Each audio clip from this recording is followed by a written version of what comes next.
The discovery. Dr. Samira Khatri couldn't believe the readings on her monitor. For the past 6 months, her team at the International Deep Earth Research Initiative had been tracking unusual seismic disturbances in the Mariana Trench. The patterns were too regular, too precise to be natural. Their resonance signatures didn't match any known geological phenomenon. "Look at this," she called to her colleague, Dr. Wei Chen, pointing at the three-dimensional scan. "The structure has perfect geometric symmetry. Nature doesn't create perfect dodecahedrons buried 11 kilometers below the ocean floor." Wei studied the holographic projection hovering above their workstation. A structure that size, it would be nearly 7 kilometers across. How could something that massive remain undetected until now? "Because it wasn't emitting energy until 3 months ago," Samira replied, pulling up the historical data. "Something awakened it. Within 48 hours, the UN Security Council convened an emergency session. Representatives from the world's major powers gathered in New York to discuss what was quickly becoming the most significant discovery in human history. Admiral Helena Rodriguez of the United States Navy presented the latest findings. The object appears to be artificial in origin and of immense proportions," she stated, her voice steady despite the gravity of her words. "It's composed of materials unknown to our science, with energy readings that suggest advanced technology far beyond our capabilities. We've begun preparations for a joint expedition to investigate." 3 weeks later, Operation Prometheus launched. The expedition brought together the brightest minds and most advanced technology from 17 nations. The modified deep-sea research vessel Oceanus carried a team of 40 specialists to the site, including Samira and Wei. The descent to the seafloor was just the beginning. Special boring equipment, designed to minimize disturbance, created a shaft through the ocean floor to reach the massive structure. As they approached, their instruments began malfunctioning, compasses spinning wildly, and quantum positioning systems displaying impossible coordinates. "We're experiencing some kind of space-time distortion," Samira noted as they approached the outer shell of the object. "It's as if normal physics doesn't fully apply here." The team deployed remote drones first, watching in awe as cameras revealed a seamless metallic surface with intricate patterns that seemed to shift subtly under observation. When the drones touched the surface, something unexpected happened. The patterns illuminated, lines of soft blue light spreading across the structure like neural pathways activating. A section of the surface reconfigured itself, revealing an entrance perfectly sized for human access. "It's responding to our presence," Wei whispered, his voice filled with wonder and apprehension. "It knows we're here." Captain Reiko Tanaka, the expedition's military commander, made the decision. "We proceed, but with extreme caution. Full environmental suits and continuous communication." The exploration team of 6, Samira, Wei, Captain Tanaka, xenolinguistics specialist Dr. Kwame Osei, exobiologist Dr. Isabella Moreno, and technology expert Major Zhang Blai, entered the structure. Inside, they found corridors that seemed designed with humanoid occupants in mind, illuminated by the same soft blue light that had greeted them. As they ventured deeper, the structure revealed itself not as a building, but as something far more significant. "This isn't a base or an outpost," Samira realized aloud. "The energy configurations, the internal structure. This is a vessel, a ship of incredible size." They reached what appeared to be a central command center, a vast circular chamber with a central platform. When Samira stepped onto the platform, the entire room came alive. Holographic displays materialized around them, showing star charts and what appeared to be navigation systems. A voice spoke, not in sound but directly into their minds. "Genetic identification confirmed. Human variants detected. Activation protocols initiated. I am Sentinel, guardian of the Arch-Hyperion." The team exchanged shocked glances, the implications overwhelming. The entity, Sentinel, continued. 322,000 years have passed since hibernation protocols were initiated. Question: has the void returned to this sector? Dr. Osai carefully formulated a response. We don't know what the void is. This is our first contact with your existence. A pause. Then, evaluation of current technological development indicates pre-stellar civilization status. Unexpected. The precursors calculated high probability of parallel technological advancement. Holographic displays shifted to show images of humanoid beings, superficially similar to humans, but with subtle differences: slightly elongated craniums, iridescent skin patterns, six-fingered hands. The precursors seeded compatible worlds before the final conflict with the void. Earth was designated as Sanctuary World 7, implanted with biomechanical guardians to accelerate evolution if necessary. The arcs were positioned as last resort defensive measures. Arcs? Wei asked. There are more. Affirmative. 12 arcs encircle this world, positioned at strategic points to form a defensive array, all currently in hibernation state. The implications hit Samira with full force. You're saying that alien beings, these precursors, visited Earth millions of years ago, influenced our evolution, and hid massive ships around our planet as some kind of defensive measure against something called the void. Correct. The void is not an entity, but a cosmic phenomenon, a wave of anti-reality that consumes all it touches. It appears at random intervals across the galactic plane. The last void event destroyed the precursor civilization, despite their advanced state. Earth was selected as a preservation world due to its isolated position and compatible biosphere. Captain Tanaka stepped forward. What triggered your awakening after millions of years? The holographic displays shifted to show astronomical data. Long-range sensors detected dimensional instabilities consistent with early void manifestation at the edge of your solar system. Estimated arrival: 5 Earth years. Silence fell over the team as they processed this information. Their discovery wasn't just about finding evidence of alien life. They had uncovered an ancient defense system against a threat they couldn't yet comprehend, a threat apparently heading toward Earth. Can this threat be stopped? Dr. Moreno asked finally. The arcs were designed as weapons of last resort. With appropriate interface connections to all 12 arcs, a defense is possible. However, optimal function requires technological integration with the current dominant species. Within days, the discovery became global knowledge. Humanity reacted with the full spectrum of emotions: fear, wonder, skepticism, hope. Governments around the world immediately began organizing response teams as more arcs activated across the planet. One in the Sahara Desert, another beneath the Antarctic ice shelf, a third in the Himalayan mountains. 3 months after the initial discovery, Dr. Samira Khatri addressed the newly formed Global Defense Council. The arcs contain technology beyond our current understanding, but Sentinel is willing to guide our integration process. The precursors designed these systems to be adaptable to whatever civilization discovered them. We've already made significant breakthroughs in quantum computing, material science, and energy generation by studying just a fraction of what the Mariana Arc contains. And what of this threat, this void? Asked the representative from China. Our deep space observatories have confirmed unusual activity at the heliopause, consistent with Sentinel's descriptions. General Ibrahim Nasir reported. The disturbance is subtle but growing.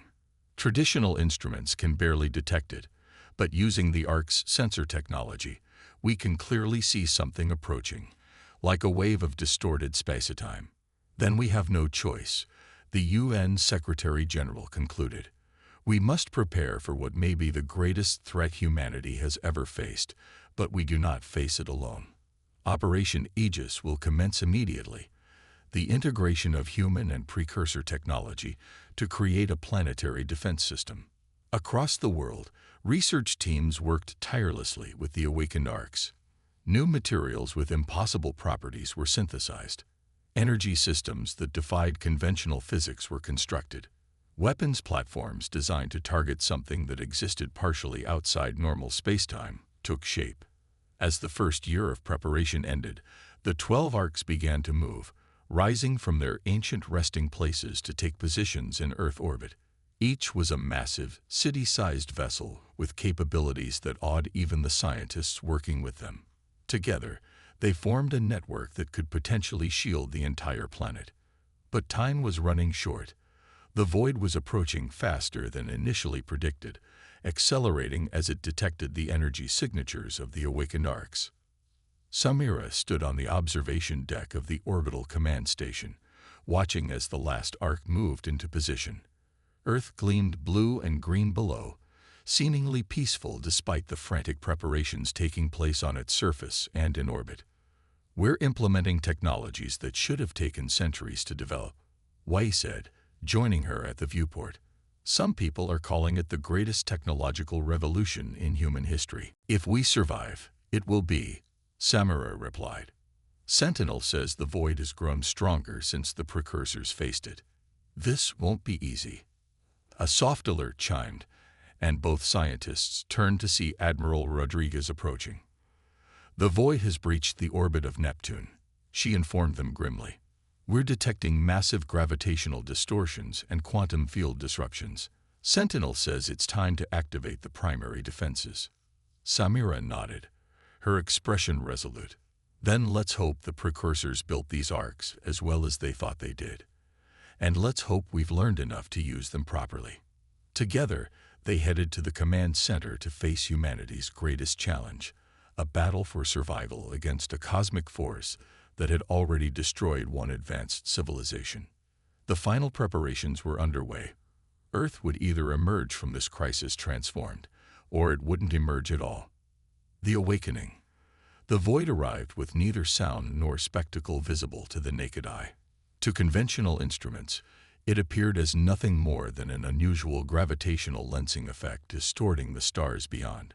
But through the advanced sensors of the arc network, humanity witnessed the true horror of what approached, a cascading failure of reality itself, a wave of uncreation that consumed everything in its path. "My God," whispered Dr. James Wen, lead physicist at Global Defense Command. "It's like watching the fundamental forces of physics simply stop working." Across Earth, 12 command centers had been established, each linked to one of the orbiting arcs. Thousands of scientists, engineers, and military personnel worked around the clock, interfacing human technology with the alien systems. In orbit, the massive vessels had arranged themselves in a dodecahedral formation around the planet, connected by shimmering energy fields. At her station in the Mariana Command Center, Samira monitored the integration systems. The mental interface technology provided by Sentinel had required extensive modification for human neurophysiology, but it was functioning. Through it, human operators could direct the immense powers of the arcs with precision impossible through conventional controls. "Void Front will reach lunar orbit in 17 minutes, announced the tactical officer. "All arcs report ready status." Admiral Rodriguez's voice came through the global command channel. "This is Admiral Rodriguez to all stations. Commence Phase 1 defensive protocols." Across the planet, 12 human operators linked their minds directly to the arc systems. The neural load was tremendous, requiring 3 operators per station working in shifts to maintain the connection. Through their combined efforts, the arcs projected a preliminary barrier, a shield of altered spacetime, designed to slow the void's advance. The barrier engaged as the void reached the moon. For a breathtaking moment, it seemed to work, the destructive wave slowing visibly. Then, with horrifying inevitability, it adapted, flowing around the barrier like water finding a new path. "Phase 1 containment failing," reported Wei from his monitoring station.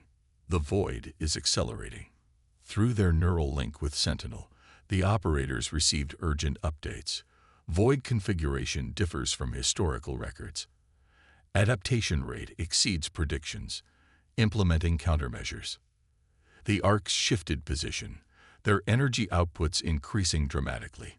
The shield reconfigured, becoming more complex, multi-layered. But the void continued its advance, now just minutes from Earth's atmosphere.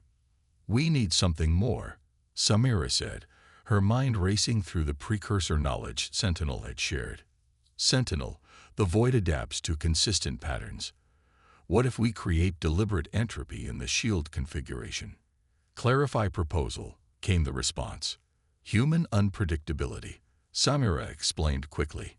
"Instead of computer-optimized shield harmonics, let each human operator introduce random variations based on intuition.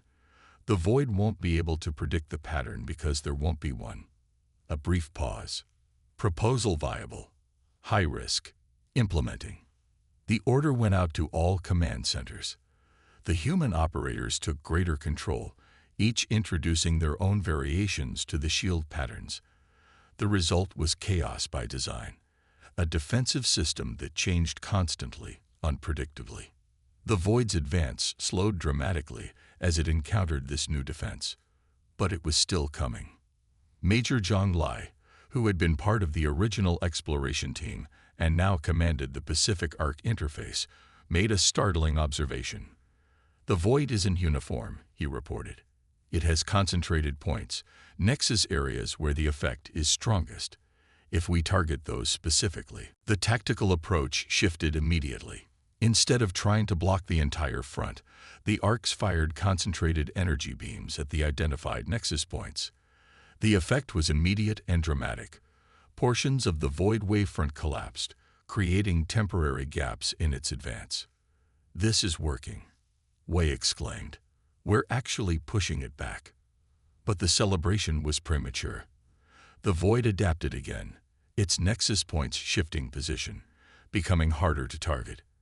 And now something new emerged from within the reality-consuming wave. Structures that moved with purpose. "Sentinel," Admiral Rodriguez demanded, "what are those objects?" "Void constructs.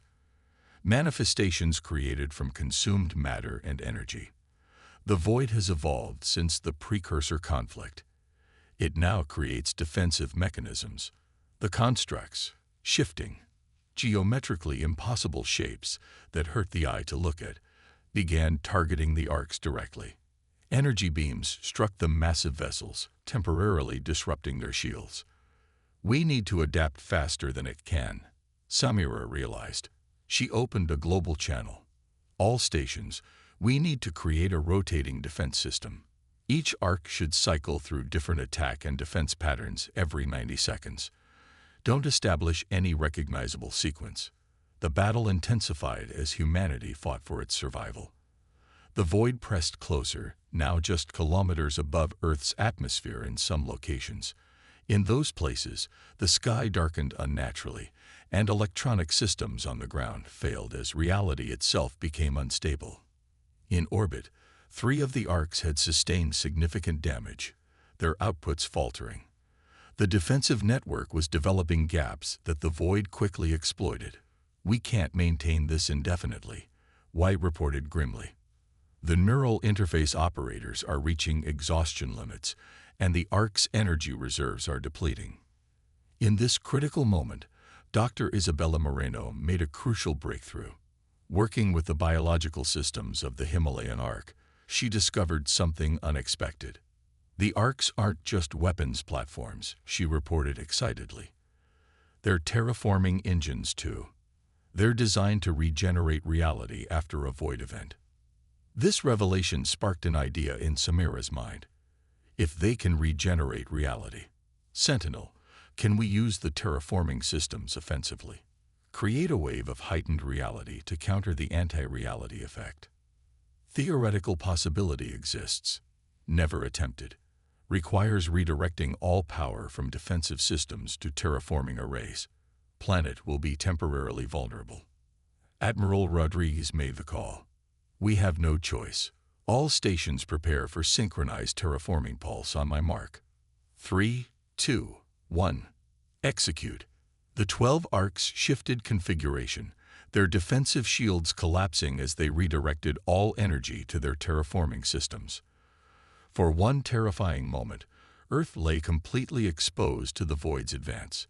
Then the arcs released their pulse, a wave of intensified reality that spread outward from the planet. Where this wave met the void, incredible energies were released. The clash of opposing forces created a spectacular aurora visible from the ground worldwide, brilliant curtains of light rippling across the sky. The constructs caught in this collision simply ceased to exist, while the void itself recoiled dramatically. "It's working," Wei shouted. "The void is retreating from the pulse." But the victory came at a cost. The massive energy expenditure had critically damaged 5 of the arcs. Their systems failing, they began to fall from orbit, massive hulks of alien technology, now threatening to become extinction-level impact events. "Sentinel, can you regain control of the damaged arcs?" Samira asked desperately. "Negative. Primary systems non-functional. Secondary control systems insufficient for orbital correction." Acting on instinct, Samira made a decision. Divert all remaining energy from the damaged arcs to their matter conversion systems. Convert their mass to energy for one final pulse. The maneuver was desperate but effective. As the damaged arcs fell, they dissolved into brilliant bursts of energy that fed into the terraforming pulse, strengthening it further. The void retreated beyond the orbit of Mars, then Jupiter, finally dissipating at the solar system's edge. In the aftermath, 7 arcs remained, their massive forms still orbiting Earth as silent guardians. The planet had survived, but not without cost. Millions had perished in regions where the void had briefly touched the atmosphere, leaving behind zones of altered physics where reality remained unstable. 6 months after what became known as the Void War, the Global Reconstruction Council met in the newly established Ark City, a massive complex built around the landed Sahara Ark, which had been deliberately brought to Earth to serve as a center for developing and implementing precursor technology. "The unstable zones are gradually normalizing," reported Dr. Moreno. "The terraforming technology from the arcs is accelerating the process. We estimate full planetary recovery within 5 years." "And what of the void itself?" asked the Chinese representative. Admiral Rodriguez, now General Rodriguez of the newly formed Earth Defense Force, answered, "Sentinel believes the void has been significantly weakened by our counterattack. It may be centuries before it regains sufficient strength to threaten inhabited worlds again. By then, we'll be far better prepared." The meeting continued with discussions of how to implement the recovered technologies: faster than light travel, near limitless clean energy, advanced medical techniques that could triple the human lifespan. The potential was virtually boundless. Later that evening, Samira and Wei stood on the observation platform of Ark City, watching the sunset over the transformed Saharan landscape, now a thriving technological center where desert had once dominated. "Sentinel says there are other civilizations out there," Wei noted. "Some that survived previous void events, others that developed in periods of calm between attacks. With the Ark technology, we could reach them within decades rather than centuries." Samira nodded thoughtfully. "The precursors created the Arks as a last resort, a way to ensure some form of intelligent life would survive to fight the void. They probably never imagined their technology would enable a whole new era of exploration and connection. Humanity united to survive the void," Wei said. "Now we're reaching for the stars together. I wonder what the precursors would think of what we've accomplished with their legacy." As if in answer, Sentinel's voice spoke in their minds, no longer alien but familiar after months of collaboration. The precursors would be proud. They believed that diversity of thought and approach was the ultimate weapon against extinction. Humanity's adaptability, your unpredictable creativity, proved to be the decisive factor in this conflict. What comes next is yours to determine. Above them, the stars began to appear as darkness fell, no longer distant and unreachable points of light, but potential destinations. The void had intended to end humanity's story before it had truly begun. Instead, it had catalyzed the next great chapter in human history, one that would carry Earth's children to the stars and beyond. Somewhere out there, other civilizations waited, other survivors of the cosmic tide that was the void. Humanity would meet them not as refugees or supplicants, but as equals, protectors of reality who had faced extinction and emerged transformed. The journey was just beginning.